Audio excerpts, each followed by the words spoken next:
Hey crew, it's Mike with Riding in the Ozarks, and today is our first edition of Motorcycle News for 2022. Today I'm going to talk about the King of the Baggers race, the new Indian FTR Championship Edition motorcycle, the eFTR Hooligan 1.2 electric bike, Honda's first electric dirt bike, Triumph's increasing assembly in the UK, Buell's Super Touring World's Fastest Touring Bike, the Buell Dirt Bike, and Suzuki added more bikes to the 2022 lineup. There are chapters for this video, so you can skip around to the sections that you're interested in at any time. If you like this video, make sure to give it a thumbs up. Leave me a comment and let me know, and I will do more of these motorcycle news videos on a more regular basis. 1. King of the Baggers. Well, Tyler O'Hara from the Indian racing team understood the assignment. And the assignment was, watch the final laps of the NASCAR Daytona 500 races until you understand how to use the draft to come from behind and win the race in the final lap. If you're a NASCAR fan, you know exactly how important the draft is on the Daytona Speedway and how you can use the draft to slingshot past other cars on this big track. Well, as we saw in the King of the Baggers, the draft works the same way for motorcycles. Tyler O'Hara was able to slingshot around the two Harleys that had been leading most of the race in the final seconds to cross the finish line first in race 1. Now, race 2 had a new winner, Jeremy McWilliams, barely crossing the line before Tyler O'Hara, but again, in the end, it was all about using the draft to slingshot by the leader. 2. Indian Motorcycles is celebrating its flat track racing legacy with the launch of the FTR Championship Edition. Only 400 available globally for this limited edition FTR. I'm not going to get into all the specs for the 2022 FTR. They made some changes to be more road focused on this bike, and this new championship edition goes back more to the original setup. For example, we get a 19-inch wheel up front and an 18-inch wheel in the rear.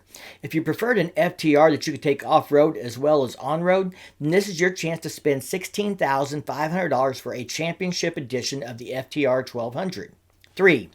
Indian Motorcycles and Super 73 have partnered to introduce the eFTR Hooligan 1.2, launching with the limited first release. The eFTR Hooligan 1.2 combines a trusted electric powertrain from Super 73 with a moto-inspired styling from Indian Motorcycles. Its 960 watt-hour removable battery delivers more than 40 miles of range at 20 mile an hour in throttle-only operation and more than 75 miles of range when using the Eco Pedal Assist mode. There are 3 ride modes, including an off-road mode that allows for speeds above 28 miles per hour. Priced at $4,000 and shipping in the spring, this thing might actually sell if gas prices don't stop rising. 4. Honda announced the CRF E2, which is a collaboration with Grainger Power Sports to create a 50cc equivalent dirt bike, the first electric dirt bike to be branded by Honda. You get a couple of hours of runtime with a max weight of 99 pounds on this little bad boy. This thing has a speedometer, which displays the runtime, and has full-fledged dirt bike suspension. But at $3,000, it should be a full-fledged dirt bike, right? This bike will only be available through the American Honda's dealer network. There's a link in the description down below to the review I did of it on my other channel. 5. Triumph has designed a new assembly facility in one of its Hinckley-based factories that will have the capacity to build between 15,000 and 20,000 bikes per year.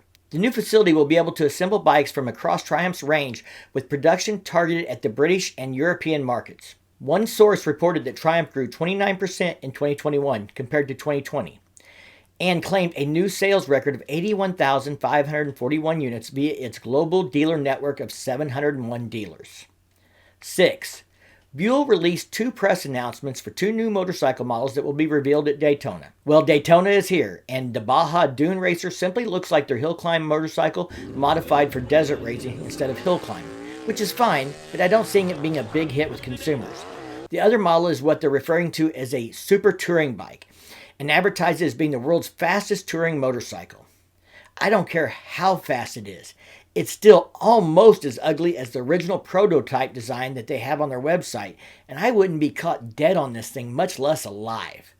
Somebody fire that designer. 7. Suzuki launched 2022 Adventure Touring, Off-Road, Cruiser, and Street models. We get the V-Strom 1050 XT and the V-Strom 1050 XT Adventure for the Adventure Touring class, priced at $14,850 and $17,050 respectively. The off-road DRZ 125 is back and is priced at $33.99. And in the cruiser class, we get a 50 cubic inch Boulevard C50T for $10,059 and the Boulevard C50 for $86.09. For street motorcycles, we get the GSXR 250R ABS, and it will run you $49.99. Okay guys, that's a quick rundown on motorcycle news from the last few weeks. If you'd like to see more of these on a regular basis, then make sure you give this video a thumbs up and leave me a comment down below. We'll see you in the next one.